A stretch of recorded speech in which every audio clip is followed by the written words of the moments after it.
أعوذ بالله من الشيطان الرجيم. بسم الله الرحمن الرحيم.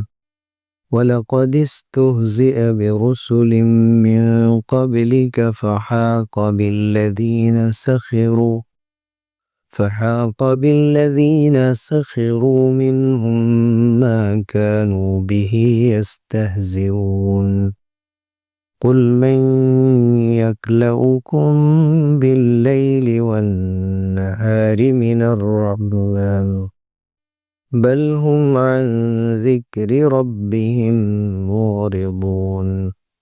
أم لهم آلهة تمنعهم من دوننا لا يستطيعون نصر أنفسهم ولا هم منا يصحبون.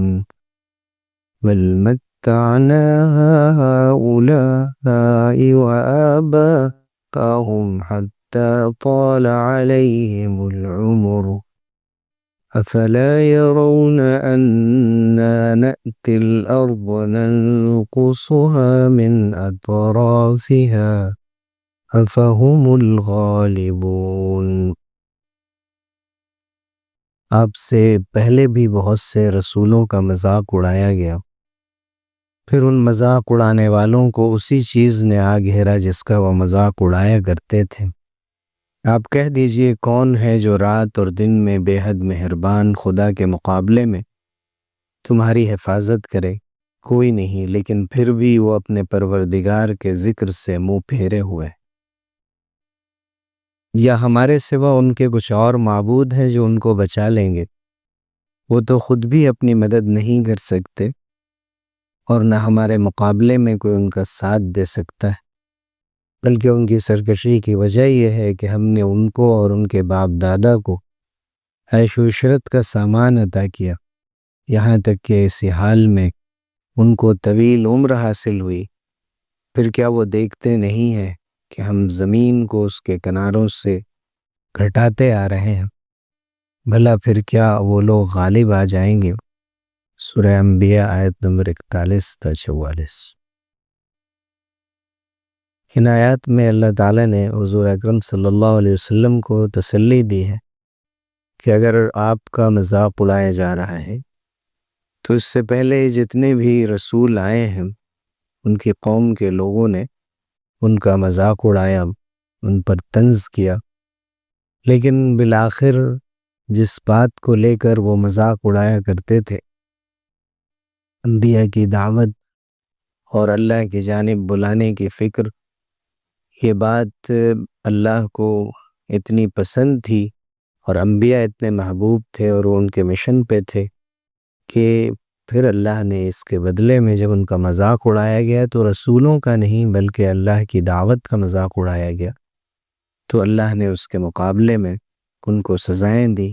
یہ فرمایا گیا کہ پھر ان مذاق اڑانے والوں کو اسی چیز نے آ گھیرا جس کا وہ مذاق اڑایا کرتے تھے۔ کبھی کبھی یہ بھی کہا کرتے تھے، جیسا کہ اوپر کی آیات میں کل ذکر آیا کہ یہ عذاب کب آئے گا، عذاب کے سلسلے میں جلد بازی کرتے اور اس کا مذاق اڑاتے کہ یہ جھوٹا وعدہ ہے، یہ دھوکہ ہے، تو اللہ تعالیٰ ان کو اسی مذاق کے بدلے میں اپنے عذاب کے لپیٹ میں لے لیتا۔ پھر فرمایا گیا کہ تم غور کرو کہ رات اور دن رحمان کی جانب سے کون حفاظت کرتا ہے؟ اے اللہ کے رسول آپ کہہ دیجئے کون ہے جو رات اور دن بے حد مہربان کے مقابلے میں تمہاری حفاظت کر رہا ہے؟ حفاظت صرف اور صرف اللہ کی جانب سے ہے، بعینہ التی لا تنام، اللہ کی اس نگاہ اور اس نظر سے کہ جو کبھی سوتی نہیں، جو حی و قیوم ہے، جو ہمیشہ سے زندہ ہے، ہمیشہ زندہ رہنے والا ہے، اور جس نے کائنات کے پورے نظام کو سنبھال رکھا ہے۔ یہ ساری حفاظت اس کی جانب سے ہوتی، لیکن پھر بھی یہ لوگ اپنے رب کے ذکر سے منہ پھیرے ہوئے، اور نہ صرف یہ کہ منہ پھیرے ہوئے ہیں بلکہ نبیوں کا اور ان کے پیغام کا مذاق اڑاتے ہیں، حتیٰ کہ اس عذاب کا بھی کہ جس سے ان کو ڈرایا جا رہا ہے، بالآخر یہی چیز ان کے لیے وبال کا سبب بنتی۔ پھر قرآن نے کہا ام لہم آلہۃ تمنعہم من دوننا، یا انسان کو کبھی یقین ہوتا ہے کہ کوئی ہمیں بچانے والا ہے، تو اللہ کی حفاظت تو موجود ہے، جسے وہ حفاظت دے وہ محفوظ ہے، اور جو اس کی حفاظت سے نکل جائے وہ ہلاک ہے۔ لیکن کیا ان کے پاس کچھ اور معبود ہیں جو ان کو ہم سے بچا لیں گے؟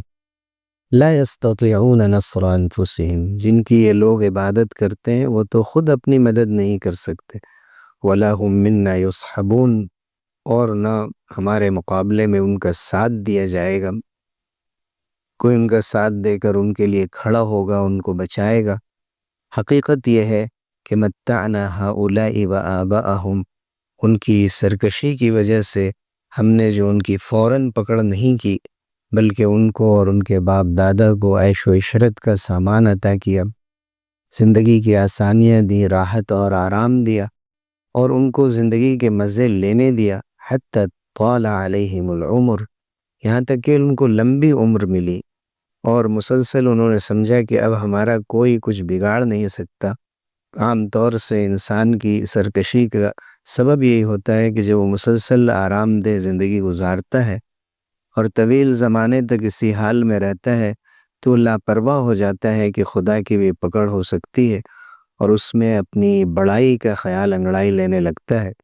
اس لیے اللہ تعالیٰ جس کو دنیا میں عیش کے اسباب سے نوازیں، اس کو اپنا محاسبہ کرتے رہنا چاہیے کہ کہیں زندگی کا یہ آرام اللہ کی یاد کے لیے پردہ تو نہیں بن رہا ہے۔ تو فرمایا فَلَا يَرَوْنَ أَنَّا نَأْتِي الْأَرْضَ نَنْقُصُهَا مِنْ أَطْرَافِهَا، کیا وہ دیکھتے نہیں ہیں کہ ہم زمین کو اس کے کناروں سے گھٹاتے آ رہے ہیں؟ زمین کو اس کے کناروں سے گھٹانے کا مطلب عام طور پر مفسرین نے یہی بتایا ہے کہ مسلمانوں کو فتوحات حاصل ہونے کی وجہ سے دشمنوں کے قبضے میں جو زمین ہے وہ کم ہوتی چلی جا رہی ہے، گھٹتی چلی جا رہی ہے، وہ مسلمانوں کو ملتی چلی جا رہی ہے۔ سورہ رعد کی آیت نمبر 41 میں بھی اس کا ذکر ہے۔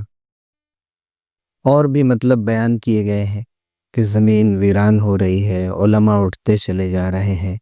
ان وجوہات سے زمین کے گھٹنے کی تعبیر اختیار کی گئی۔ موجودہ دور میں سائنسی اعتبار سے بھی اس کی تشریح بیان کی گئی ہے کہ زمین کی خشکی کا علاقہ مسلسل سکڑ رہا ہے، اور گلیشیئر کے پگھلنے کی وجہ سے سمندر کا دائرہ وسیع ہوتا جا رہا ہے۔ ہو سکتا ہے اس جانب بے اشارہ ہو، غرض یہ کہ اللہ کی طاقت اور اس کے غلبے کا حال یہ ہے کہ اتنی مضبوط اور لمبی چوڑی زمین بھی اس کے اختیار اور تصرف سے، اور اس کی قدرت اور طاقت اور اس کی نگاہ اور نگرانی سے باہر نہیں ہے۔ اس لیے ان کو سمجھنا چاہیے کہ غالب اللہ ہی آنے والا ہے، اور اللہ کے محبوب بندے افہم الغالبون، تو بھلا پھر کیا یہ وہ لوگ غالب آ جائیں گے؟ وہ یہ سمجھتے ہیں کہ ہمیشہ سے وہ غالب ہیں اور غالب آ جائیں گے، بلکہ غلبہ بالآخر اللہ کو اور اس کے رسول کو اور ایمان والوں کو حاصل ہوگا، اور ان کو زیر اور پسپا ہونا پڑے گا۔ اللہ تعالی ہمیں اس کا یقین نصیب فرمائے۔ آمین۔ وآخر دعوانا